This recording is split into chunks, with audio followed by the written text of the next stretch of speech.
नमस्कार, मैं हूं संजय शर्मा। आप देख रहे हैं 4 PM UP. Governor Anandiben Patel Delhi की मोहराएं, इसमें कोई शक नहीं। उनके ऊपर भी कम भ्रष्टाचार के आरोप नहीं है। उनकी बेटी के कारनामे गुजरात के गली मोहल्ले में कहीं भी सुने जा सकते हैं। उत्तर प्रदेश के विश्वविद्यालयों में भ्रष्टाचार की नई नई कहानी लिखी है गवर्नर महोदया ने।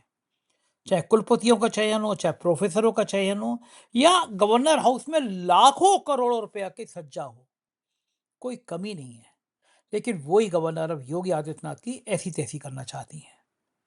योगी आदित्यनाथ की सरकार के इसमें इतना भ्रष्टाचार है, इतना भ्रष्टाचार है, शायद पिछले 20 सालों में कभी नहीं हुआ। ये बात मैं ईमानदारी से कह रहा हूँ, डंके की चोट पे कह रहा हूँ। लेकिन गवर्नर खुद योगी आदित्यनाथ के गोरखपुर में जाके जब भ्रष्टाचार की कहानियां बताए, तो मामला गड़बड़ा जाता है और फिर योगी मोदी के पास जाए और अमित शाह पार्लियामेंट में ना हो, अमित शाह कहीं और हो, और फिर दैनिक भास्कर के राजनीतिक संपादक केपी मलिक कहें कि अमित शाह के इस्तीफे की कोई रोक नहीं सकता, तो कहानी कुछ और हो जाती है। पूरी बातचीत सुनेंगे तो आपको बहुत अच्छा लगेगा। चलते हैं केपी मलिक के पास। 4 PM न्यूज नेटवर्क में बहुत बहुत स्वागत है। अभिनंदन आपका केपी मलिक जी, बहुत बहुत स्वागत। बहुत बहुत धन्यवाद संजय जी। आप लगातार डटे हुए हैं। ऑस्ट्रेलिया में जैकेट टाइट है आज आपकी, तो इसका 2:30 मतलब बज ठंड रहे वहाँ हैं, बहुत रात के है। जी 2:30 जी बज रहे जी। हैं। आपकी याद में मैं 2:30 बजे से पहले सो नहीं पाता हूँ कभी भी। आप आते हैं इतनी लेट मुझे करते हैं, देख लीजिए आप। मेरा मेरा घूमने का जी, प्रोग्राम आपकी वजह से गड़बड़ हो जाता है। 2:30 बजे तक मैं आपके संग वही करता हूँ, और सुबह से मैं 9 बजे घूमने निकल पड़ता हूँ, तो देश 4 के बजे लिए वैसे ही हमें सोता कुछ हूँ न, ना। देश के देश लिए के हमें और लिए आपको कुछ तो कुर्बानी देनी पड़ेगी ना। ऐसे ही होता है। तो मैं भी समय की विश्व गुरु की तरह हो गया हूँ। मस्ती कर रहा हूँ हम्म, अपनी, घूम रहा हूँ अपने लिए, और कह रहा हूँ कि देश के लिए मैं इतना कर रहा हूँ। जैसे वो हम्म, प्रियंका चोपड़ा के संग इंटरव्यू करने के लिए घंटों गुजार देते हैं और फिर कहते हैं कि हमने कभी छुट्टी नहीं ली।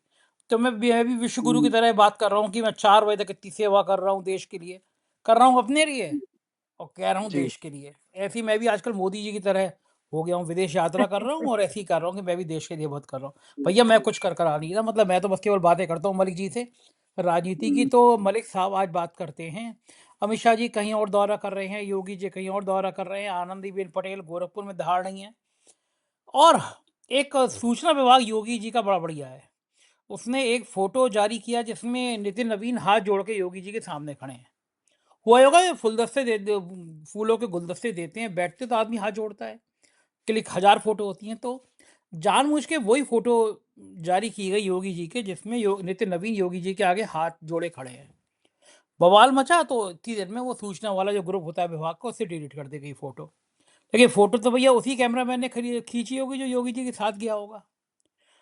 गडकरी जी आ रहे हैं योगी जी के दौरे पर, बढ़िया सा लखनऊ एक्सप्रेस वे का दौरा करते हुए योगी जी की तारीफ करते हैं। ये बात अलग है कि वो बाद में भट्टा बैठ जाता है, 1 महीने में टूट जाता है। लेकिन राहुल गांधी प्रयागराज में हुंकार भर रहे हैं छात्रों के संग, और ये तीनों नेता जिनका जिक्र किया अपनी अपनी राजनीति चमकाने में बिजी हैं। जरा प्रकाश डालिए कि ये भाजपा की राजनीति में हो क्या रहा है। अमित शाह हाउस की जगह कहीं और घूम रहे हैं, आनंदी पटेल गोरखपुर में जाके योगी को चैलेंज कर रही हैं। ये सब चल क्या रहा है? संजय जी देखिए, अमित शाह जी का मामला आप देख रहे हैं कि पहली बार वो संसद से बाहर हैं इतने लंबे समय तक, और ये धीरे धीरे लोगों में कौतूहल का विषय बन रहा है कि महामानव को तो कई बार पार्लियामेंट से डरते दूर रहते देखा था, लेकिन जो चाणक्य थे, गृह मंत्री थे, जिनको शेर की उपाधि दी गई थी, वो भी डर के घूम रहे हैं। और अभी ये लग रहा है कि किरण रिजिजू की बताते हैं कि लगभग 2 बार मीटिंग हुई है राहुल गांधी के साथ, और उन्होंने रिक्वेस्ट किया है कि भाई संसद को चलने दिया जाए। और जिस तरह से अगले हफ्ते का एजेंडा आया है उसमें ये है कि हमें पार्लियामेंट चलती हुई दिख रही है, पार्लियामेंट में बहस होते हुए दिख रहा है। एक जो बिल है वो बिल आने की बात है और उस पर कुछ बहस भी होगी। क्या भारतीय जनता पार्टी जिस जिस तरह से पिछली बार महिला बिल लाई थी और जो परिसीमन बिल था उसको चिपका के उसके साथ लाना चाहती थी, लेकिन हंगामा हो गया, तो क्या इसी तरह से इस बार भी होगा? क्योंकि सरकार ने इतने सांसद जुटा लिए हैं, इतने लोग इकट्ठे कर लिए हैं, नंबर उसके पास है, अभी भी थोड़ा सा इस पे संशय बना हुआ है। तो ऐसे में अभी अमित शाह जी उस चीज को करने में लगे हुए हैं जैसे कि हमने चर्चा की थी कि पार्लियामेंट को तो उन्होंने भारतीय जनता पार्टी का दफ्तर बना लिया है। वहाँ तो वो सारी मीटिंगें कर रहे हैं, अपने सांसदों से, अपने मुख्यमंत्रियों से लॉबिंग कर रहे हैं और होली मिलन के प्रोग्राम चल रहे हैं। हमने कहा था जब होली मिलन हो रहा है, तो दिवाली मिलन भी कर लीजिए, मंगल मिलन तो चल ही रहा है वहाँ। और भाई बीच-बीच में कुछ जो खर्चा हो रहा है पार्लियामेंट का इतना, उसपे कुछ आमदनी हो जाए, तो उसको कर लीजिए। तो इसलिए क्या है कि ये नूरा कुश्ती चल रही, लेकिन बीच में संजय जी में बड़ी बात हुई है कि एकाएक गवर्नर सैंपल लेने पहुँच गई हैं गोरखपुर और गोरखपुर से योगी जी पहुँच गए हैं मोदी जी से मिलने। मोदी जी दिल्ली में हैं, शाम को उनकी लंबी मीटिंग मोदी जी से हुई है और अमित शाह जी महाराष्ट्र में घूम रहे हैं। तो ये कैसे हो सकता है? और हम ये भी नहीं कह सकते। और दूसरा क्या है, जो मामला है तेलंगाना में, जो तेलंगाना के गवर्नर हैं शिव प्रकाश शुक्ला जी, उन्होंने एक ट्वीट कर दिया है। जो निधन हुआ है पंडित हरिशंकर तिवारी जी का, आप जानते होंगे हरिशंकर तिवारी जी और योगी जी के कितने मधुर संबंध थे। उन्होंने ट्वीट किया है और ऐसा लगता है कि जैसे योगी जी को चिढ़ाने के लिए ट्वीट किया गया है। तो ये योगी को घेरने की जो रणनीति बन रही है, इसमें पहले ये लगता था कि अमित शाह की कोशिश है, क्योंकि श्री प्रकाश शुक्ला को अगर दिल्ली लाया गया था, फिर उनको फाइनेंस का एमओएस बनाया गया और फिर उनको गवर्नर बना के भेजा गया, तो इनको लगता था कि कहीं न कहीं वो योगी से टक्कर ले सकते हैं। लेकिन जिस प्रकार से वो तेलंगाना में हैं और आनंदीबेन पटेल गोरखपुर गई हैं, तो अब ये लगने लगा है क्या इसमें अकेले अमित शाह कर रहे हैं? क्योंकि हमें ये भी पता है संजय जी, कि बहुत अच्छे संबंध आनंदीबेन पटेल के और चाणक्य अमित शाह के नहीं हैं। तो क्या मोदी जी के इशारे पे आनंदीबेन गोरखपुर पहुँची हैं? तो ये भारतीय जनता पार्टी में क्या खिचड़ी आपस में पक रही है, इसकी भी चर्चाएँ आज दिल्ली में हैं। सोमवार से सदन शुरू होगा और उसमें ये है कि बहस शुरू हो सकती है और एक बिल लाया जा सकता है। विपक्ष के साथ सहमति ये बनी है और राहुल गांधी ने और विपक्ष ने ये कहा है कि पहले अमित शाह जो मामला चल रहा है जेनजी वाला, युवाओं वाला, इस पर बयान दें। उसके बाद देखा जाएगा कि हाउस को आगे चलाना है कि नहीं चलाना। इन परिस्थितियों में हो सकता है कि ये परिसीमन बिल लाने की कोशिश करें, लेकिन मुझे थोड़ा-सा संशय है संजय जी के इनके पास इतने नंबर हैं कि ये ला पाएँगे कि नहीं ला पाएँगे। बाकी देखते हैं क्या होता है। जी। एक बात तो है, इस जैन जी के आंदोलन ने परिसीमन बिल को फंसा तो दिया। ये लगने लगा, इससे पहले माहौल ये था देश में कि मेरी भी कई ब्यूरोक्रेट से बात होती थी, बाकी समाज के अलग अलग वर्गों के लोगों से बात होती थी, जो विचारक हैं उनसे बात होती थी। उन सबका कहना था कि ये बहुत, देखो सब जान रहे हैं कि जनता में बड़ा असंतोष है, महंगाई बढ़ रही है, बेरोजगार नाराज हैं, लेकिन कोई भी बोलने की हिम्मत नहीं कर पा रहा। ये सामान्य धारणा थी कि इस सरकार के खिलाफ बोलने की हिम्मत नहीं है किसी की। जैन जी ने उस धारणा को बदल दिया और पहली बार ऐसा हुआ, डंके की चोट पर डर के मारे धर्मेंद्र प्रधान का इस्तीफा लिया लिया गया। ये पहली बार हुआ कि मोदी जी डरे हैं, किसानों के बिल वापस लेने के लिए डरे थे वो, वोट की खातिर, कि भाई ये चुनाव सिर पर आ गया, 700-800 किसान मर गए थे, उनके कानों पे जूं नहीं रहेंगी थी।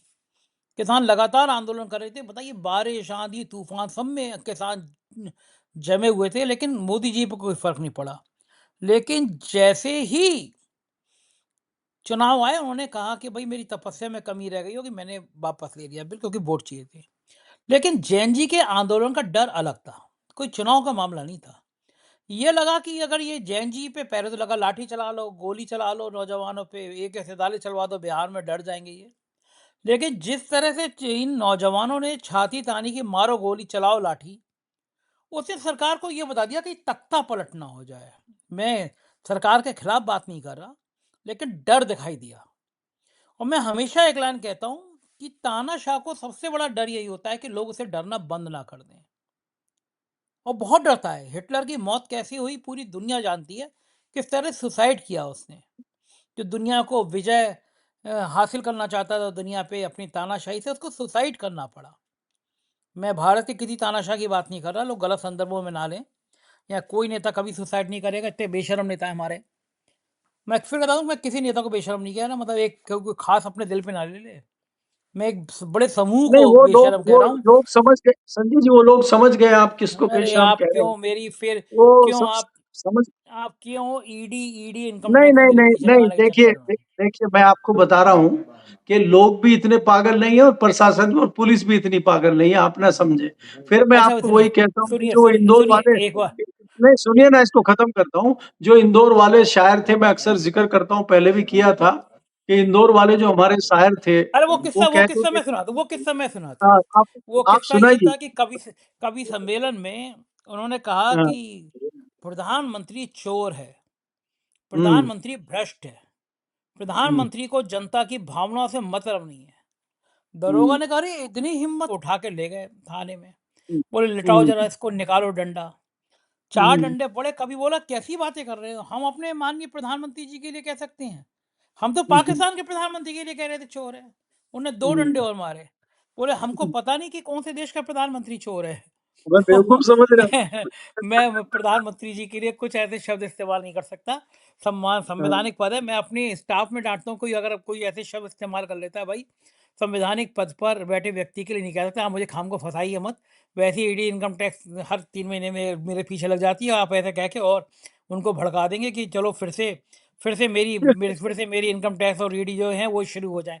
लेकिन मैं ये कह रहा हूँ कि अभी मलिक साहब की बात ये है कि ये डर था, ये खौफ था कि अगर ये जैन जी सड़कों पर आ गए तो मामला कुर्सी तक पहुंच जाएगा। और मुझे मुझे मुझे इनसे ज़्यादा भागवत का डर अच्छा लगा। जैसे ही वहाँ पे जय भीम की बात शुरू हुई और मनुवाद के खिलाफ बात हुई, ब्राह्मणवाद के खिलाफ बात हुई, भागवत जी तुरंत इन जैन जी की तारीफ में आ गए। जिस समय लाठियां चल रही थी, जिस समय पैलेट गन चल रही थी, जिस समय छात्र धरने पे बैठे हुए थे, कई दिन हो गए थे, जिस समय AK-47 चल रही थी, उस समय भागवत को याद नहीं आया कि कह दें। ना प्रेस कॉन्फ्रेंस फंक्शन कहते, एक बयानी जारी कर देते कि भाई सरकार को चाहिए इनसे सहानुभूति पर बात कर रही हैं, हमारे बच्चे हैं। लेकिन जब देखा कि मामला तो बिल्कुल गले गले फंस गया और अब तो संघ पे हमला हो गया, ब्राह्मणवाद पे हमला हो गया, तो वो साहब भी आ गए मैदान में कि ये हमसे ज़्यादा होशियार है बच्चे। ये जो डर था, इस डर ने धर्मेंद्र प्रधान का इस्तीफा लिया। अमित शाह हाउस में नहीं आ रहे हैं क्योंकि डर बढ़ा हुआ है अभी। ऐसे में मेरा कहना यह है, बात यहाँ से शुरू हुई कि जो एक बिल लाने वाले थे, जब ममता बनर्जी के सांसद तोड़े थे, तो बात हो रही थी कि बाकी भी पार्टियों, जहाँ विपक्ष की पार्टियां, उनके सांसद तोड़े जाएंगे, ये किया जाएगा, वो किया जाएगा। लेकिन अब विपक्ष के नेताओं के साथ साथ एनडीए के सहयोगी दल, चाहे वो नीतीश बाबू हों, चाहे वो चंद्रबाबू नायडू हों, उन्हें भी समझ में आ गया कि अब भाई साहब की दुकान बंद होने वाली है। अब लो अब नौजवान सड़कों पे आ गए तो अलग अलग लोग भी आएंगे, अब मध्यम वर्ग भी आएगा, अब किसान भी आएंगे, अब बेरोजगार भी आएंगे, कई लोग आएंगे। तो लगता है आपको कि इस बार जब सदन चलेगा तो तेवर रहेंगे नहीं, क्योंकि चाणक्य का नैतिक बल तो खत्म हो गया अमित शाह जी का। 15 दिन जो हाउस में डर के मारे नहीं आए, तो कितना ही चीखो चिल्लाओ कि मैं डरता नहीं हूँ, मैं POK कब्जा कर लूंगा और मैं पाकिस्तान में घुस जाऊंगा, मैं लाहौर में घुस जाऊंगा, लेकिन हवा तो खराब हो गई। क्या लगता है अमित शाह जी अगर आएंगे सोमवार को, अगर आएंगे, क्योंकि अध्यक्ष जी ने कहा है, किरण रिज्जू ने 2 बार 3 बार राहुल गांधी से बात की, अध्यक्ष जी ने कहा कि भैया किरण रिज्जू से कि अमित शाह जी से संदेशा भिजवाइए आए, और राहुल गांधी के हाथ पर जोड़े जा रहे हैं कि भैया अमित शाह को बख्श दो। क्या लगता है कि राहुल गांधी बख्शने के मूड में है अमित शाह को? संजय जी देखिए ये जो पीछे आंदोलन हुआ है जैन जी का, इसने देश की राजनीति को एक नया मोड़ दिया है और इसमें हम बड़ी साफ गोई से इस बात को हमें मानने में और समझने में मुझे कोई गुरेज नहीं है ये बात कहने में कि मोदी जी हों, अमित शाह जी हों, मोहन भागवत जी हों या पक्ष-विपक्ष हो या नेता हो, सरकार हो, वो जैन जी को समझने में चूक उन्होंने की है, चूक हमने भी की है। हमें भी आशंका इस बात की नहीं थी कि जैन जी का मामला इतना बढ़ जाएगा। जिस प्रकार से ये हुआ कि आपने एआई से एकाएक आपने वेबसाइट बना दी, एकाएक आपके 2 करोड़ फॉलोवर हो गए। हमने कहा ये सब पर्दे का और उसका खेल है, ये कुछ नहीं है और कोई नहीं आएगा और पहले 2-3 दिन हम जैसे लोगों ने भी बहुत सीरियस जंतर-मंतर के आंदोलन को नहीं लिया। लेकिन मैं आपको ये कहना चाह रहा हूँ कि ये एक नई सीख, एक नई राह इस जन जी ने दिखाई है और उसमें चाहे प्रधानमंत्री मोदी हों, चाहे अमित शाह हों, चाहे दूसरे लोग हों, अब मैं 2 चीज़ों की तुलना आपसे करना चाह रहा हूँ कि जिस प्रकार से प्रधानमंत्री मोदी ने दिल्ली IIT में जाके भाषण दिया है फिर, अब वो भी राहुल गांधी के स्टाइल में आप कहिए या ये कहिए कि वो भी जन जी से जुड़ना चाह रहे हैं, कभी रील बना के डाल रहे हैं, कभी कुछ। मैं तो कहीं ज़्यादा समझदार और कहीं ज़्यादा चीज़ों को सेंसिटिव समझने के लिए मोहन भागवत जी को ठीक समझता हूँ। मोहन भागवत ने कम से कम उस तरह का सम्मेलन तो किया कि छात्र सवाल आपसे पूछ सकते हैं। और भले ही उन्होंने उस तरह के सवालों का जवाब दिया हो या पूछवाए गए हों, एक मैसेज तो ये गया कि उन्होंने दो तरफ़ा बात की है। जैसे राहुल गांधी ने दो तरफ़ा बात की है और वो जवाब देते हैं लोगों का, उसमें कई सारे जवाब। अब आप सोचिए कि हम मेरे जैसा पत्रकार नहीं सोच सकता, पुराना कोई पत्रकार इस बात को नहीं सोचता कि राहुल गांधी से एक बच्चे ने ये सवाल पूछा कि भारतीय जनता पार्टी में कौन-सा नेता पसंद है आपको? क्या कोई पत्रकार बड़े-बड़े पत्रकारों ने मोदी जी का इंटरव्यू लिया है? क्या मोदी जी से पूछा है, किसी की हिम्मत हुई है कि सर कांग्रेस में आपको राहुल गांधी पसंद नहीं है, सोनिया गांधी पसंद नहीं है, प्रियंका पसंद नहीं है, खड़गे पसंद सर कोई पसंद है क्या आपको वैसे कांग्रेस में? उनका दिमाग यहाँ तक चला क्या? तो इस तरह के सवाल ये जेन ज़ी निकाल के ला रहा है और आप देखिए प्रधानमंत्री आईआईटी में जाके कहते हैं कि भई मैं कोई बाबा बागेश्वर थोड़ा ही हूँ, मुझे पता लगेगा और ये जो कह रहे हैं कि समस्याएँ गिनवा रहे हैं, समाधान भी ढूँढना चाहिए, उनका इशारा मोहन भागवत की तरफ था। मोहन भागवत ने कहा कि युवाओं को समझना चाहिए, उनकी समस्या सुननी चाहिए थी, वो देशद्रोही नहीं है, विद्रोही नहीं है, ये नहीं है। तो इसका जवाब प्रधानमंत्री जी ये कह के दे रहे हैं कि मैं कोई बाबा बागेश्वर थोड़ा ही हूँ। आप उस आईआईटी में खड़े हैं जहाँ से इंजीनियर निकलने हैं, जहाँ से टॉप क्लास लोग पढ़े-लिखे निकलने हैं और वहाँ बाबा बागेश्वर को आप ले आए।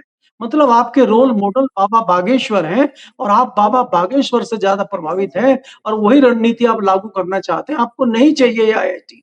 आपको तो शायद धकेल के किसी ने वहाँ डाल दिया है। तो प्रधानमंत्री की मानसिकता आप देखिए।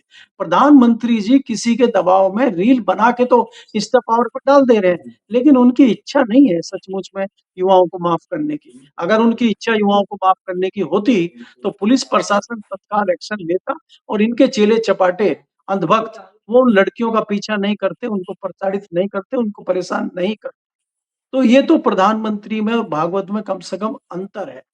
दूसरी बात ये है, इस बात को विपक्ष भी नहीं समझ पाया।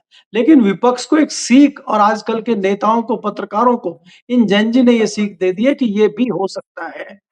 और अगर इतने भारी भरकम जो हम मानते थे कि भाजपा में इस्तीफा होता ही नहीं और इतने आराम से अगर एक इस्तीफा धर्मेंद्र प्रधान का हो सकता है, तो फिर अमित शाह का भी इस्तीफा हो सकता है। और ये हमें ही नहीं, ये अमित शाह को भी लग गया, मोदी जी को भी लग गया। इसीलिए डाइवर्ट किया गया है मामला कि जो है बाकी मामला उधर डाइवर्ट करके ई-20 पर, एथनॉल पे कि नितिन गडकरी को निपटा लिया जाए। लेकिन वो इतना फ़ोकस मामला इधर हो गया है अ अमित शाह की तरफ, वो मामला ठंडा पड़ता हुआ नहीं लग रहा है। इसी से अमित शाह कहीं न कहीं डरे हुए हैं और यही डर हो सकता है कि आपका जो परिसीमन का बिल है, उसको रोकने का काम कर जाए और कोई कारण नहीं। क्योंकि तो मलिक उसी साहब से आपका जितने विरोधी दलों के नेताओं को आप तोड़ के लाए हैं, चाहे वो ममता बनर्जी के सांसद हों, चाहे वो शिवसेना के हों, चाहे वो आम आदमी पार्टी के हों और चाहे दूसरे जो टूटने की कगार पे खड़े हैं, चाहे वो हों, तो उनको लग सकता है कि अगर इस सरकार को जेन ज़ी झुका सकता है, तो हम भी कुछ कोशिश कर सकते हैं झुकाने की, डालो हमें भी जेल में, करो हमें भी। इस तरह की सोच वाले लोग भी निकल सकते हैं, जो मंदिर की चोरी के बाद कम से कम इस तरह से लोग आए हैं कि कम से कम जेन्युइन बात करनी चाहिए। और संजय जी, इस तरह की भी सूचनाएँ आ रही हैं, जो सांसद टूट के गए हैं, उनके क्षेत्रों में उनका भारी भरकम विरोध होना शुरू हो गया है और उनके ऊपर प्रेशर आ गया है। खासकर जो ममता बनर्जी के 3 अक़लियत के जो सांसद गए थे, वो तो मीटिंग में ही नहीं जा रहे। अब भले ही वो वोट मैं कह रहा हूँ सरकार को दे दें, सरकार के पक्ष में दे दें, लेकिन उनकी हिम्मत नहीं हो रही है क्षेत्र में जाने की और मंगल मिलन में जाने की। जी। बिल्कुल ठीक कह रहे हैं और आपने कहा प्रधानमंत्री जी क्यों नहीं सीख रहे, लेकिन मैं पहले पूछना चाहूँगा, आपको लगता है कि मोहन भागवत में और प्रधानमंत्री जी में युद्ध शुरू हो गया है? नहीं संजय जी, मुझे नहीं लगता है, मुझे तो ये लगता है कि ये एक नूरा कुश्ती है और मुझे नहीं लगता कि भारतीय जनता पार्टी और आरएसएस एक लड़ाई कर रही होगी। ये मैं मुझे मेरे गले नहीं उतर रहा है। लेकिन आजकल हम जो देख रहे हैं कई सारी ऐसी चीज़ें हो रही हैं, जो हम सोचते नहीं थे वो हो रही हैं। क्योंकि हम लगातार कह रहे हैं ये कैसे संभव है कि भारतीय जनता पार्टी में इंटरनल इतना बड़ा वॉर शुरू हो जाए कि यूपी में एक दूसरे लोग निपटाने को तुल जाएँ। गवर्नर पिछले 9 साल में मैंने गोरखपुर जाते हुए नहीं देखे। अगर गोरखपुर गई हैं, तो सैंपल लेते हुए उनको नहीं सुना मीडिया में।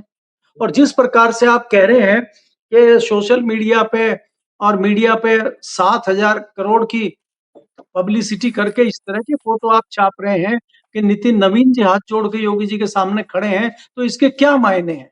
कि पार्टी के अंदर कहीं न कहीं तल्खी है, पार्टी के अंदर कहीं न कहीं कुछ गड़बड़ है। ये इससे जताता है कि मामला अंदर कुछ गड़बड़ है, कुछ भी बड़ा हो सकता है। तो उत्तर प्रदेश में जिस रास्ते पे भारतीय जनता पार्टी जा रही है, ऐसे में तो ये लगता है कि इनको बाहर के दुश्मनों की ज़रूरत नहीं है, अंदर से ही लोग निपटा लेंगे इनको। जी।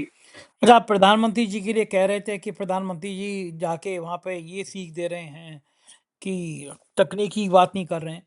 अरे जब वो छात्रों के लिए नीति बनाने के लिए, परीक्षा की नीति बनाने के लिए हुई, तो वो वैज्ञानिक या वो इंसान ढूँढा गया जो गौमूत्र की बात करता है कि गौमूत्र पीना चाहिए। इनकी दिमाग की सोच गोबर और गौमूत्र से आगे नहीं बढ़ पा रही है। तो मतलब ये चाइना, जापान, अमेरिका, इनके बच्चे हँसते हैं हमारे बच्चों पे। आके देखिए दुनिया में कैसे-कैसे शोध चल रहे हैं। हम कह रहे हैं गौमूत्र पीना चाहिए। अरे बाबा जी की जब सरकार बनी थी योगी जी की, तो मुझे लगा कि मॉल में घुसूँगा, हर मॉल में एक पहली दुकान होगी, गाय का दूध मिलता है, गाय का मूत्र मिलता है। किसी भी जगह हमें ना तो गाय का दूध मिला, ना मूत्र मिला, बाहर हमें हर मॉल में शराब की दुकानें मिल गई।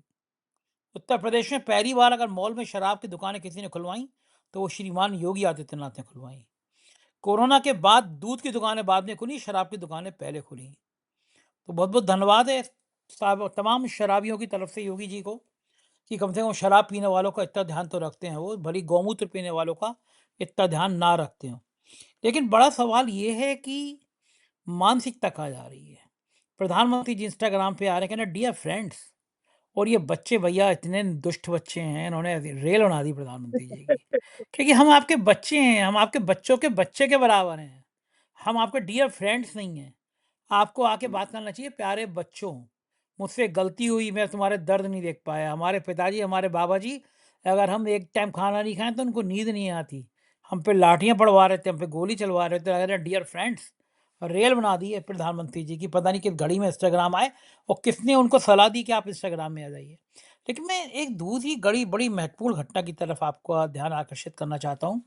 बुलंदशहर में पप्पू यादव पर जूता फेंकने वाला भाजपा का नेता आया, बिल्कुल गाड़ियों के काफिले के साथ उसका स्वागत किया, जैसे वो चाइना में घुस के गलवान घाटी का बदला लेकर आ रहा हो अभी, या पाकिस्तान में शहीद हेमराज का सिर लेकर आ रहा हो, जिस शहीद हेमराज के सिर को ले लेके प्रधानमंत्री जी ने वोट मांगे थे और शपथ ग्रहण में सिर काटने वाले नवाज शरीफ को बुला लिया था।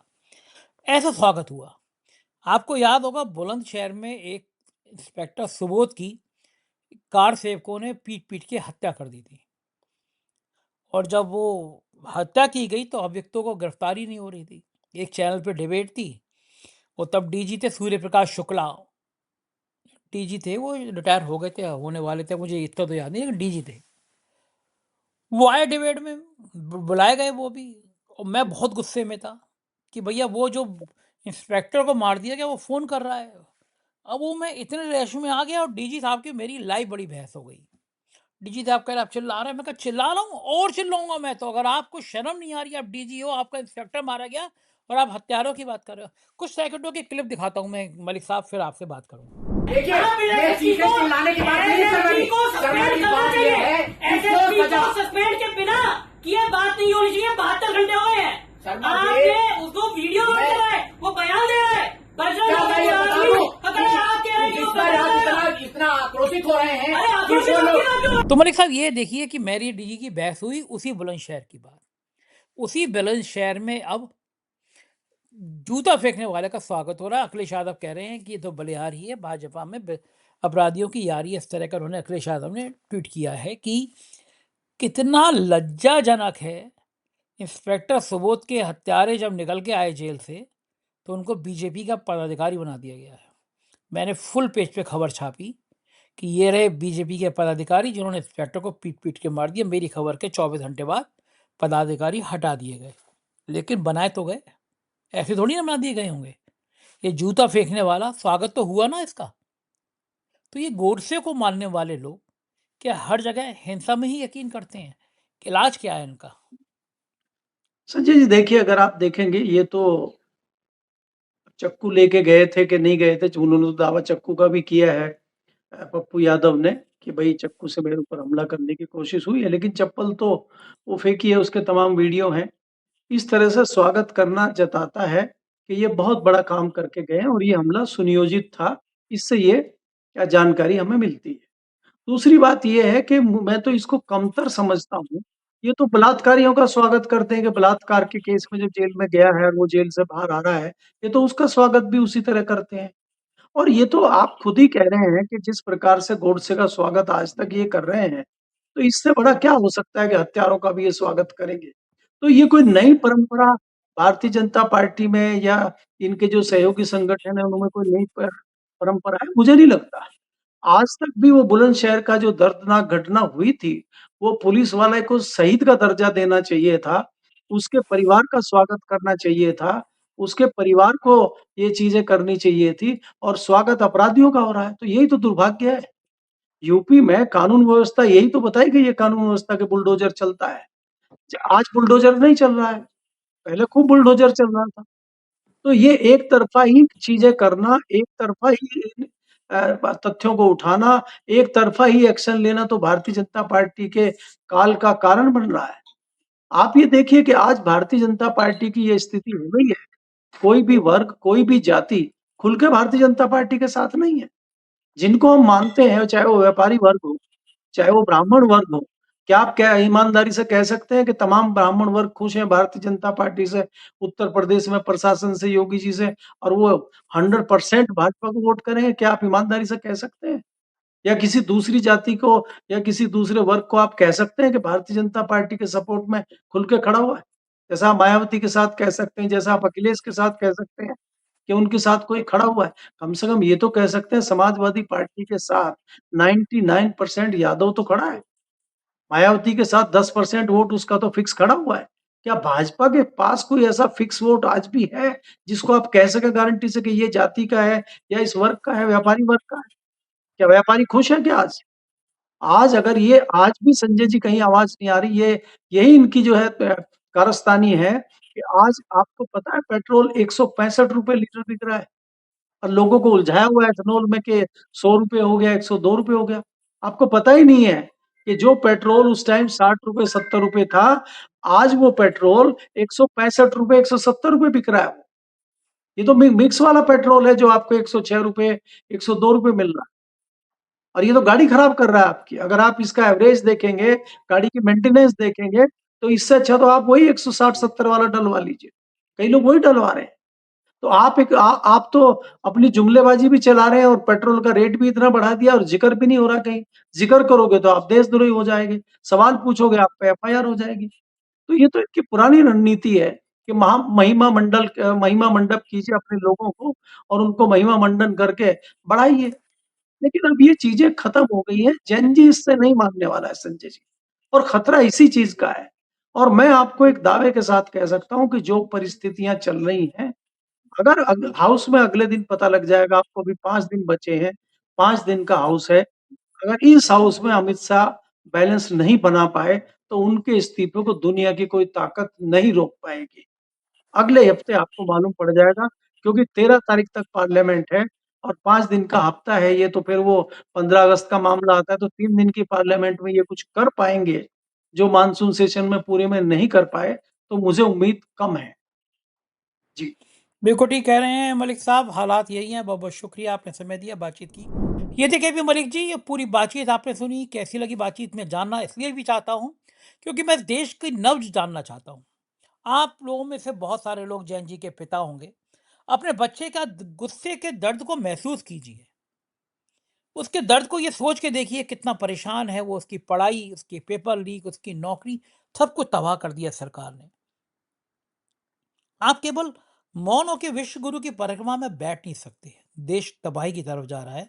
कुछ सोचिए, कुछ करिए, क्योंकि आपकी सोच जिस तरह से हिंदू मुसलमान के बंटवारे में अब्दुल की चूड़ी टाइट करने में लगा दी गई है, उससे कुछ हल नहीं होगा।